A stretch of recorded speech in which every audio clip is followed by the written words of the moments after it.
Hello, everyone. So I have my first guest, the woman Mm, who planted the seed in me. She invited me to her group, Pursuing Biblical Womanhood. She has been running it for like what, 4 or 5 years now? I think, yeah, because it was around the time I was pregnant with my youngest son. He's 3 now, so I think going on for 4 years, yeah. Yeah, she reached out to me and it's been a blessing in my life. She runs a ministry with her husband. She a therapist. She does all the things, okay? The Most High has anointed and blessed this lady. So I thought it was right that she would be the first woman I get to interview. Her name is Miss Samantha Jones. And we will be talking about her marriage today and how it's so beautiful now and they're just living in their Yeah. purpose. All praises to the Most High. Amen.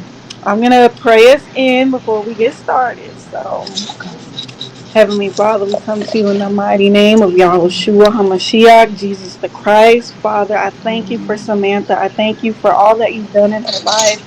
I thank you for this platform. I thank you for all the ideas that you are blessing us with. I pray that you speak through your daughter tonight and that you just give her wisdom and revelation and just continue to anoint her and that this message will bless your daughters around the world. Father, again, I thank you for her. I thank you for all that she's been in my life and all that she's going to be in other women's lives. And yeah, I just thank you for this time, and we ask these things in the mighty name of Yahushua HaMashiach and his mighty and precious blood. Amen.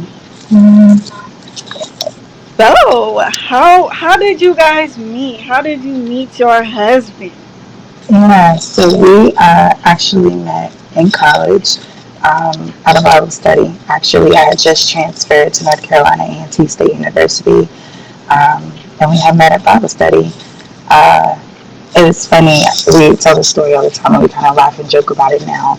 But it was after like prayer and worship. I like was crying, and he came over and said something to me, and I was like, "I'm okay." Like I could be just like you're crying tears of joy. He said something, which in my head I was like, "Okay, he's trying to talk." And I think after the Bible study, I was kind of just getting to know people, and he overheard me say that I play the piano. So he was like, "Oh, like I've been looking for someone. Like this is his second time now, his second attempt to talk to me." Um, in his defense, he says that he was not trying to talk to me. He was just being nice, a nice gentleman.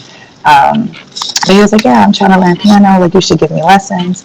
And I was like, "Yeah, okay. Like ask her for my number." And I pointed at some random girl at the Bible study. Mind you, it's my first time there, so I don't know who the girl is, but I didn't know how to say no to people. So I was like, "Yeah, like just get my number from her." I pointed, and he was like, "Okay, yeah, like I'll get it from her."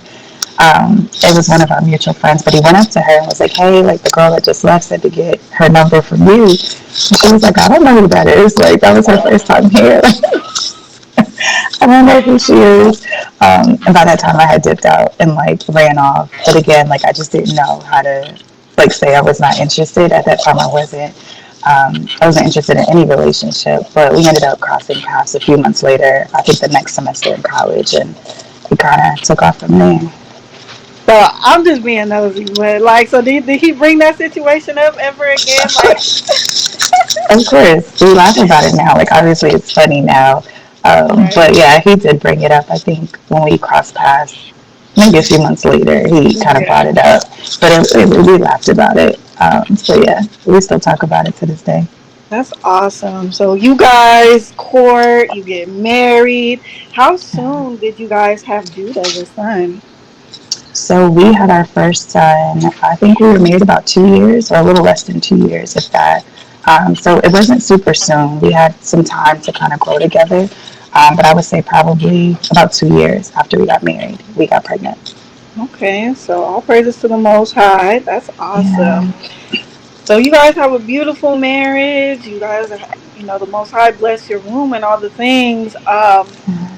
And I know in the group we talk about biblical womanhood, and us wives we get very vulnerable and talk about things in our marriage. And I remember you just saying like, my bags was packed. I didn't know where I was gonna go, but they was packed.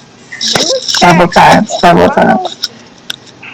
whatever you're comfortable with, how did you guys get to that point in your marriage? Yeah, of when I thought about leaving. Yeah. Yeah. I mean, we got to that point several times, to be completely honest. I think you just have two individuals that are coming into a relationship, a marriage with a lot of baggage, a lot of trauma.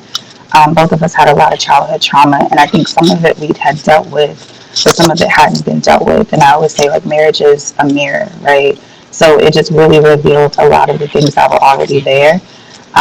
So I think some of the things were just kind of already there. And then you also have the aspect of like not having a healthy example coming into marriage. Like we kind of won it. Like it was just trial and error. We didn't have mentors. We didn't really have anyone to kind of show us how to do it. So I feel like in some ways we already kind of started off on some shaky ground, if that makes sense. And so as time went on, and then you add children, and you add life, and you add ministry, it just everything kind of started to heighten. More so once we had our son. So I feel like probably within that first 2 years is really when things just kind of took off. And also, we came into our marriage doing ministry together. We met in ministry. We had did ministry when we were just courting and dating. So then when we got married, we kind of hit the ground running. And not that there's anything wrong with that, but I don't think that we had enough time just to like build the marriage before we started to like pour into other people. We hadn't took enough time to pour into us. So we had that aspect as well. Like within our first year of marriage, my husband was actually mentoring someone that had been incarcerated, had a lot of stuff coming out of incarceration. He was discipling him and he needed a place to stay. So we opened our home. So that was a whole nother dynamic to take in within your first year of marriage when you're just trying to figure each other out. So just a lot of things like that, just trying to figure it out and being zealous in the Lord, but also like, trying to figure marriage out and figure yourself out at the same time. Like I don't think I fully understood who I was also. So I think it was just a lot of dynamics at once. And again, marriage just it heightened it, the issues that were already there. Definitely. I will be the second to Yeah. admit that because it's like, whoa. Um, Yeah. so I know you were like a believer before getting married. Like you guys obviously met. You said at college, but I know you were like going to church. You guys met at Bible study. Do Yeah. you feel like though that your church or the things that you were going to, like, did they talk about marriage or what it actually meant to be a wife? Do you feel like that kind of like hit you left field when you saw like, whoa, like this is a lot? Yeah, so I mean, I have a church background, but when I went to college, I got connected to a campus ministry that I think furthered my relationship with God. Like, it really taught me about a relationship outside of the four walls of the church. So there were conversations about marriage and how to be a wife, but the ministry was also still building at that time when it came to like their department of, I guess, supporting, young couples in courting, dating, and marriage. So we didn't really have the support that we needed. So when things kind of hit, it was just like, man. And I think at that time, like we're in a time now where I feel like people are more transparent about the struggles of marriage or womanhood, motherhood, etc. But at that time, like everyone was still putting on like their Sunday best. You know what I'm saying? Like people still weren't as open and transparent as they are now. So at that time, it seemed like everybody was doing good, and I felt like I was the only one struggling. So I was like, something must be wrong.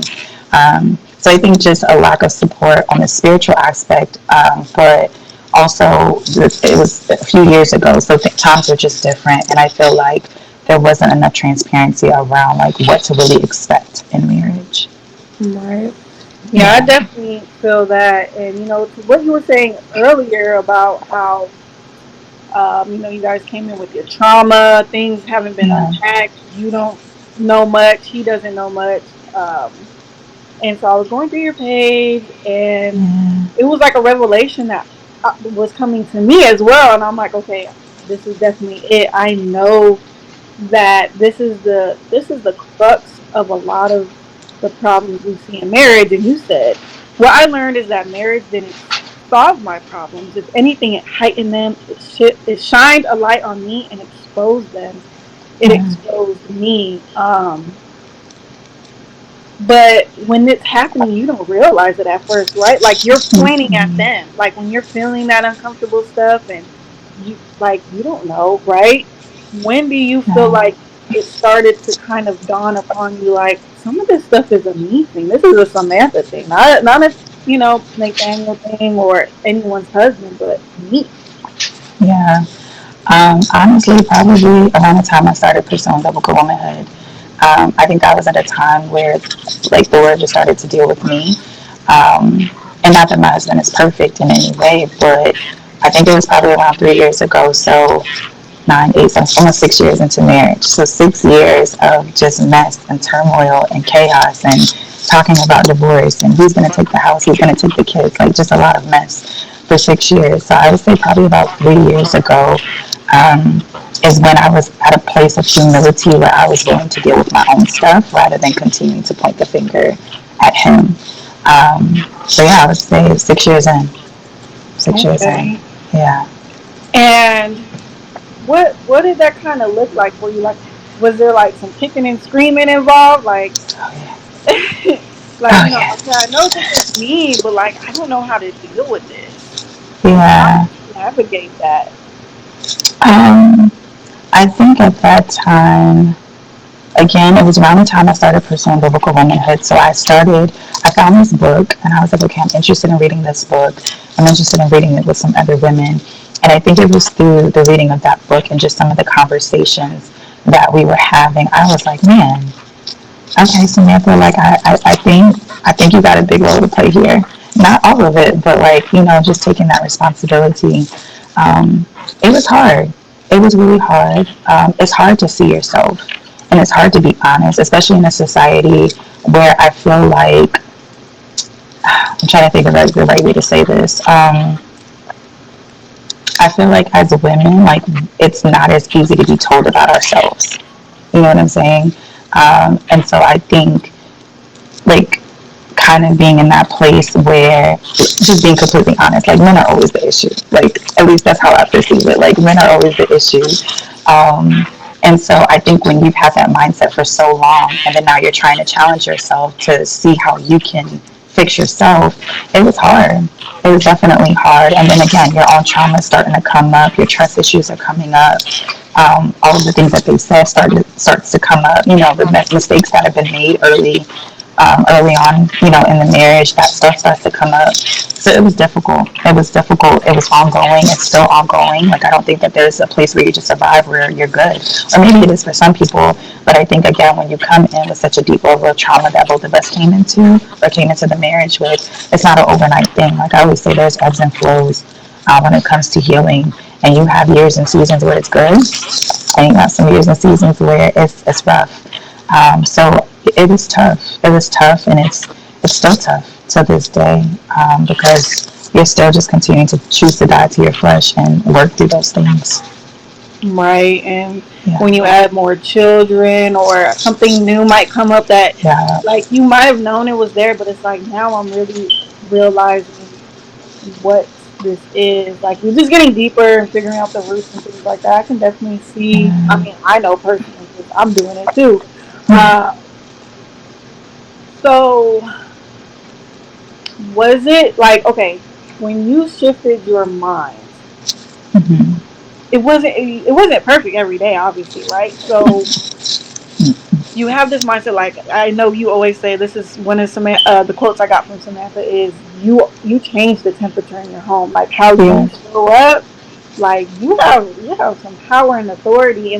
And when did you first exercise that, and like what was kind of the result, like what did you see transforming your husband once you were like okay, you know what, um, I'm gonna focus on me, and I'm gonna stop coming to him, and I'm gonna go pray to the Father about my husband instead of like trying to come at him. Because I know in the group you always say, well, like this is his son too, this is his son too, and he has his own way that he wants to work on him. Yeah. I definitely, I would say, so 3 years ago is when I started the journey, but I would say about 2 years ago is when it started to like really, really click for me. And I was committed again to like focusing on myself. Um, I would say some of the changes that I saw, just his willingness to like hear me. And I think that was a big part because we realized a big issue in our marriage was miscommunication. Like we were both talking, but we weren't hearing each other. You know what I'm saying? And so I think when you get to that place where you can focus on yourself and you're not nagging the other person like I was doing for the majority of my marriage, it puts them in a place where they can actually listen and hear. And so I think that was the first thing, is that there was space for him to actually hear me and hear my heart. And I don't know, I think it's this power that we have as women, like when we choose to show up in a certain way, I truly believe that like it impacts the environment, right? And the people around us. And so I started to see a change in my home. I started to see a change in the way that he would communicate with me. And does that mean that like everything became perfect just because I changed, or that there weren't things that he needed to change? No, but I played a huge part. I played a huge part, and I could take responsibility for that now. Like looking back, I'm like, okay, girl, like, yeah, you started a lot of those fights. Yeah, you were violent for a big part, for a majority of those years. So I think it really just created space for him to hear me. Um, but I think it also created safety for him as well, because I think he also didn't feel safe within the marriage and relationship to share his heart. I'll never forget, we went to a marriage retreat. Um, Maybe like two, it was before we had our oldest, so it might have been like a year into the marriage. And I'll never forget, we're like talking about communication and marriage, and where we are in our marriage. And I'm thinking we're doing great. I'm like, yeah, we got a great marriage, we're happy, we're doing great. And he breaks down crying in the middle of the marriage retreat in front of everybody. So I'm like, what is wrong with you? Like it just didn't make sense. And one of the things that he communicated is like, and I think especially as men, like it's harder for them to have that space. And I think part of that is just how we've, I think just a lack of space for them to express themselves, a lack of space for them to be honest about how they feel without judgment, without being told that they're being soft, without emasculating them. You know what I'm saying? And so I think that when I started to change as well, I think it created space for him to actually like be the man that he wanted to be in the relationship, the provider and the covering that he wanted to be, that I don't think I was giving him space to do. So here we are at this marriage retreat, and I'm thinking we're perfect. And no, we were not. Not on his part. He was really struggling, and he was struggling silently for a Yeah. while. So again, I think when I chose to focus on myself, it created space for myself, but it also created space for him as well. That started his own healing journey, and I think it's fostered what we have now. That's beautiful. I know that was probably like left field, just like, wait, like I thought we was I good. thought it was perfect. Right. That was the perfect Yeah. life. Yeah. Okay.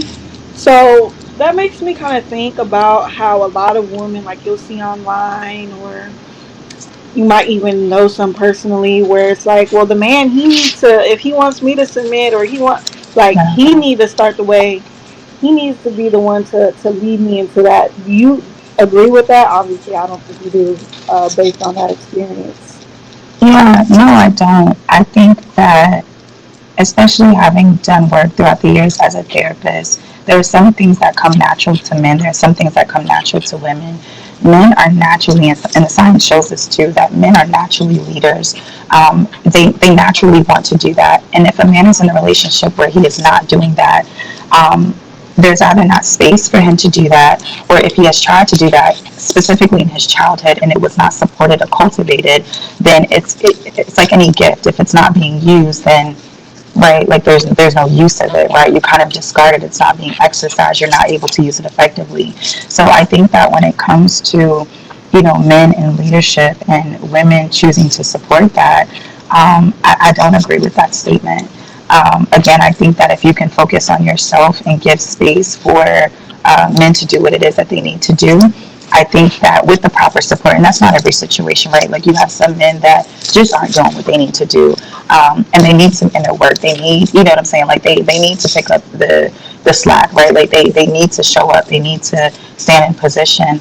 But I think in other situations, when we're saying like, well, I need a man to do this, I need a man to do that, I always say, if there's not space created for that man to do it, then he's not going to do it.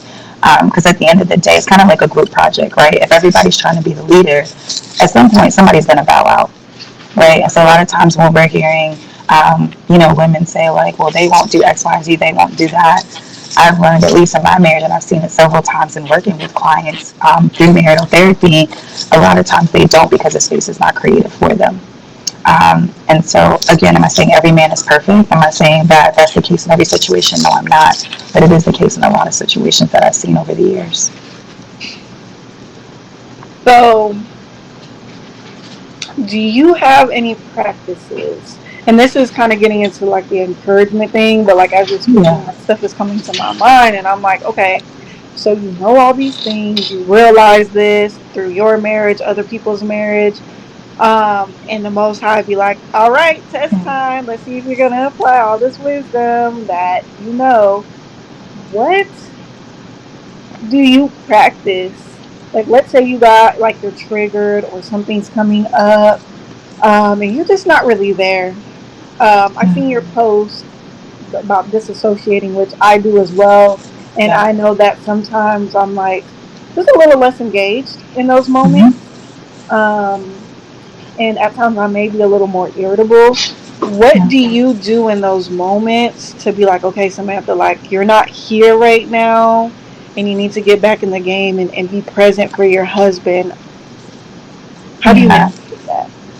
Yeah, so I think there's a few things. So as a therapist, I think there's an aspect of like talking through trauma and unpacking like what's really happening. Um, but the other part of the work that I do as a somatic therapist is help clients understand or help women understand. It's not enough just to talk about trauma. And I say this all the time. I share this on social media all the time. Like trauma is actually stored in our bodies as well. So when it comes to healing, it's not just talking. There's an aspect of really coming to understand the body and how trauma is stored in the body. So when we're disassociating or we're disconnecting from our reality or our husbands or just our current situation, a lot of times it's not just a mental thing, it's a body issue as well. So even recently, I forgot what was going on, but I started to disassociate and I wasn't really present. And so, one, I communicate that with my husband. I let him know, like, I'm kind of disconnected right now. And he gives me the space to figure that out, you know? So I think part of it is transparency and being honest and just having open communication of like where you are, if you're there, or if you're not there, which we have a great relationship where I'm able to do that. Um, but the other aspect is really sitting with myself to understand like what's going on. I think especially in our culture today, we're on the go all the time. We're hustle, hustle, hustle, that we're not taught to really sit still. We're not taught to really connect with our bodies and what's going on internally. We see something that's going on, but then we'll go to the doctor and we'll get a diagnosis and then we take the medication. And I'm not against medication, I'm not against medical practice, but I just don't think that everything is necessarily a diagnosis. I don't think that everything needs medication. Some of the things that people are being medicated for is really trauma stored in their body that's being trapped and has not been released yet. So I think when we really can come to understand like what has happened, understanding how it affects us on a mental level, but then also how it's affecting our bodies and really sit with our bodies and really, especially as women, reconnecting with our bodies, I think that helps us to become present again. But a lot of times when we're disconnected, it's a body issue. We haven't figured out where in our bodies are we disconnected, and then what are the emotions and the thoughts and the feelings behind the disconnection in our body, so that we can reconnect. You can't fix an issue until you understand what the problem is. And I think once you understand the problem, you got to make sure you're fixing the right problem, because sometimes there's Indeed. several problems. But again, if we're just talking about it or we're trying to handle it on the mental level, not understanding that it's a body issue, then we're still not hitting the issue right on target. You know what I'm saying? So I think it's kind of just understanding yourself more as a woman as well, and what are your triggers, how do you respond, where do you store those triggers or those emotions and feelings in your body, and then how do you reconnect with yourself so that you can reconnect with the people around you. Until you learn how to reconnect with yourself and really come in tune with yourself, it's hard to give what you don't have.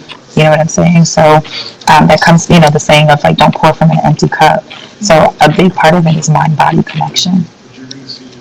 I love that. Y'all Yeah. better go sign up and make her be a, not make her, but she got therapy and all that stuff. Yeah. Yeah. Yeah, y'all better go sign up. That's beautiful. I definitely agree. I have noticed like there's so many ways that you and your husband are similar to me and mine.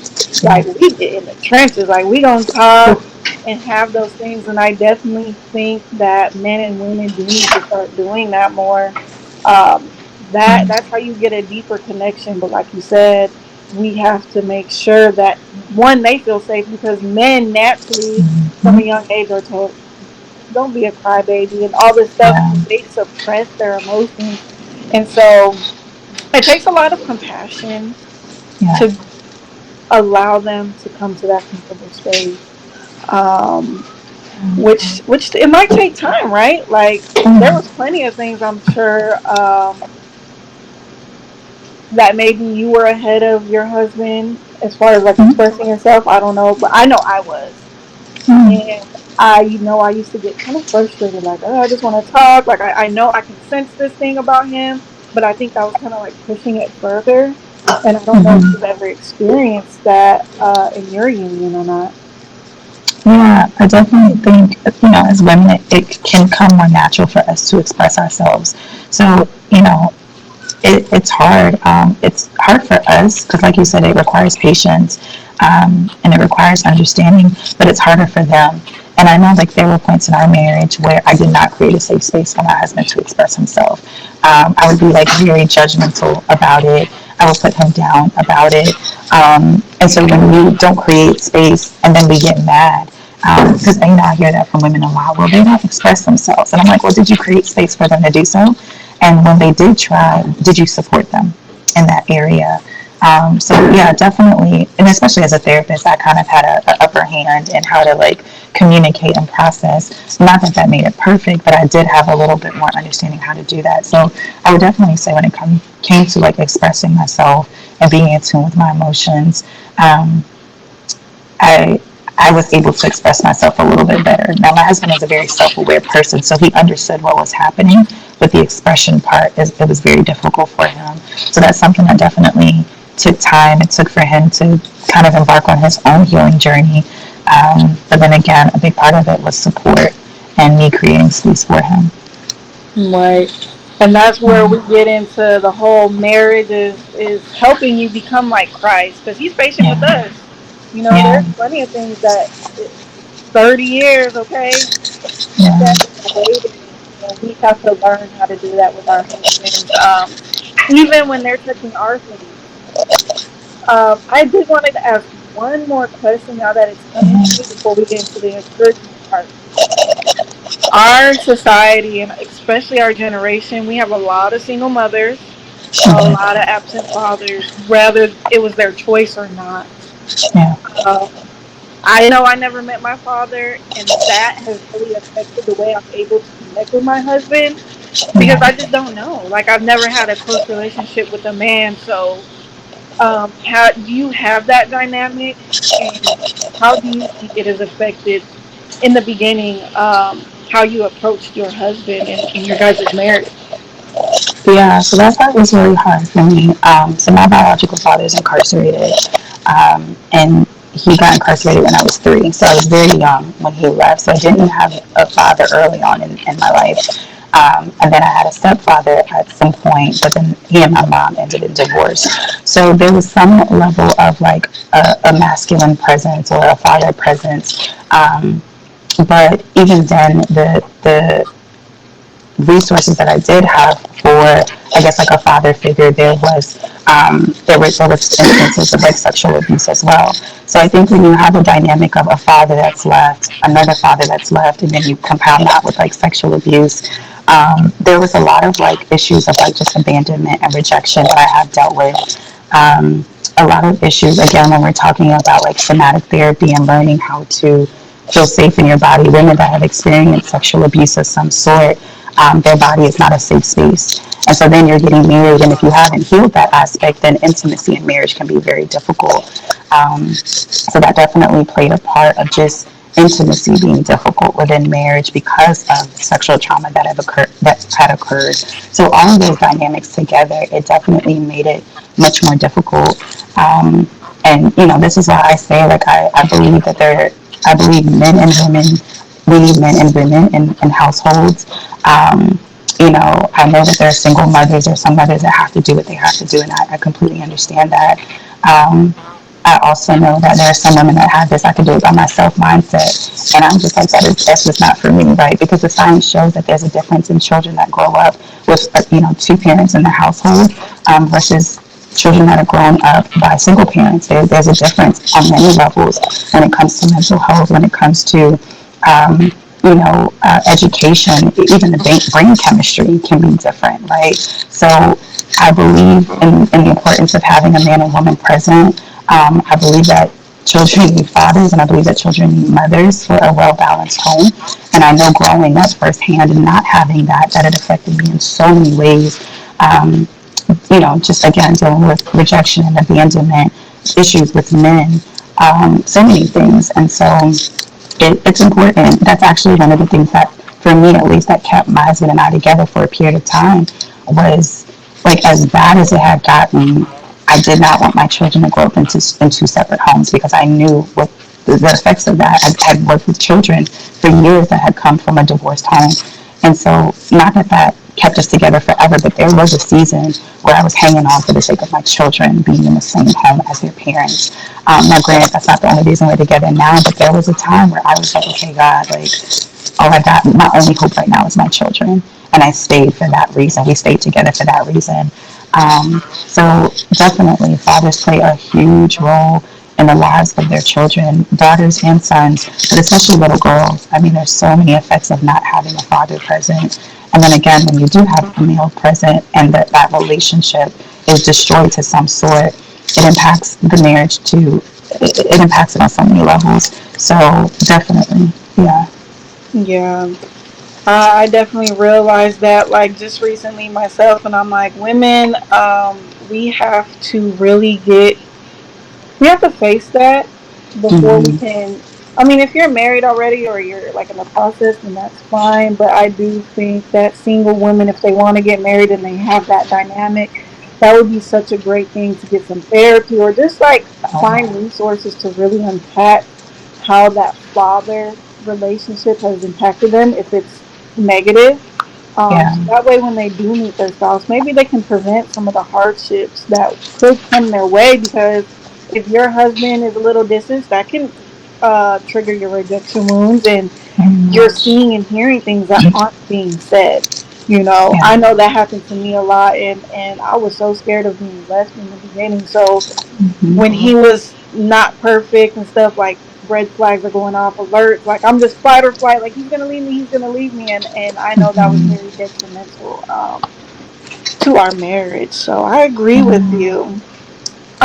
So do you have any advice, words of encouragement, just anything on your heart for women who are struggling in their marriage right now, and maybe their husband isn't a believer, or he is, but she's been praying and she just doesn't feel like anything's giving, or maybe she's about to try. Maybe she's like, you know what, after I seen this, I want to try and take my marriage into my hands. What would you say to a woman like that? Yeah. I mean, marriage can be messy. It really can be messy, and it's hard, and it's even harder alone. I think if I can encourage her to do anything, if she's able to have a seek out community, that's a big thing. I think is just having community and having a safe space of where other women are present, and you can be honest about what's going on.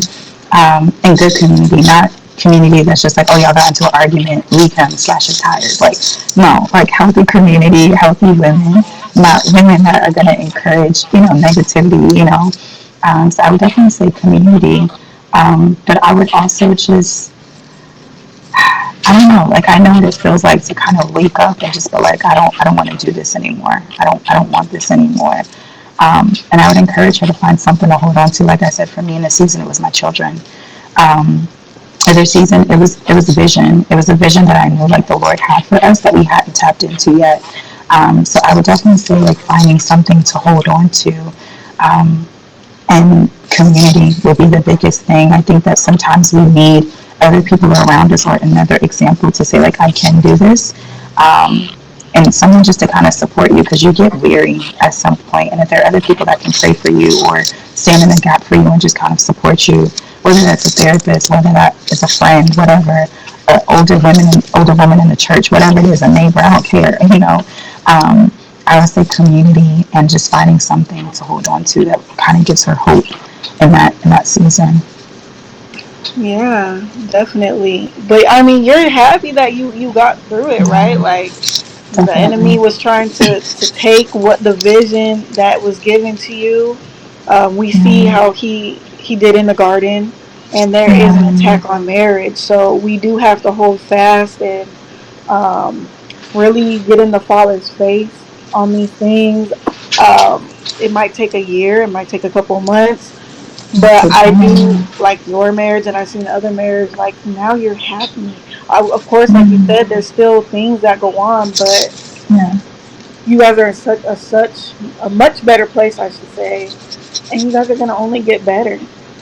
Yeah. So Yeah. I We're think that's beautiful definitely. too. Yeah. Yeah. We're definitely in a healthier place. But it's taken some work. It has taken a lot of work to get here. Um, so, another thing I would say is using that season to focus on yourself and just really try to do as much inner work as you can. Um, and, if you can seek out help, seek out help. If there are elders that you can reach out to them. But it takes a lot of work. And in the end, I'm glad we did the work and we're continuing to do the work. But it was not, girl, it was not easy. I know, It I was, know. it was a mess. It was such a mess. I know it was a mess when I woke up and I had like so many missed calls. And I was like, why are people blowing my phone up? Like, what is happening? The night before, we had gotten into an argument. And we had just had my first son. So he wasn't even like a month old. And I woke up to all these missed calls from people that we were in ministry with. And apparently, my lovely husband decided to go on Facebook and post that our marriage was in shambles. Lord, He posted it was like my marriage is in shambles. Like I don't want to do. Like basically put us on blast on Facebook. Girl, I was hot. I was so hot. I I was know it. so hot. So at that point, I was like, okay, like it is a hot mess. It is horrible. That's when I knew it was bad.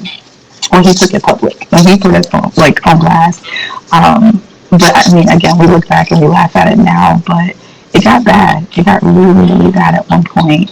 Um, but I definitely am thankful and grateful that we have held on. I mean, 3 children later and so many businesses later and just doing great. Um, it was worth it, and it still is worth it. I love it, sis. I love Yeah. you guys. I love your guys' testimony. So yeah, you beautiful words.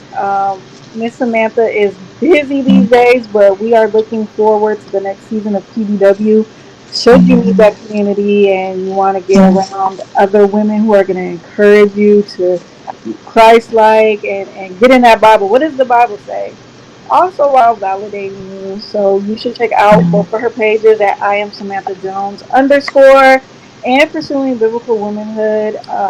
Like hopefully in spring next year we will be able to Yeah. start up the small groups, but you can always follow her page and she posts Message quotes and me. all those things. You Yeah. can message her, check out Yeah. her therapy, and get signed up with her. All the things. So thank you Mm. so much, sis, for blessing us with your time. You're And I'm gonna go welcome. ahead and pray us out real quick. Okay. Heavenly Father, we come to you in the mighty name of Yahushua HaMashiach. Father, I thank you for this time. I thank you for Samantha's life. I thank you for all that you're doing in her life, Father. I pray that her words just bless women around the world, that you continue to use her and anoint her, that she will plant seeds in the hearts of all your daughters around the world, and that she will just shine her light, and that people will see you in her. I thank you for her marriage. I thank you for her children. And I pray that you continue to bless her, bless the work of her hands and her platform, and just anoint her and bless her, Father. Just pour down all the blessings on her. I thank you and I love you. And we ask these things in the mighty name of your Son, our Messiah, Jesus the Christ. Amen.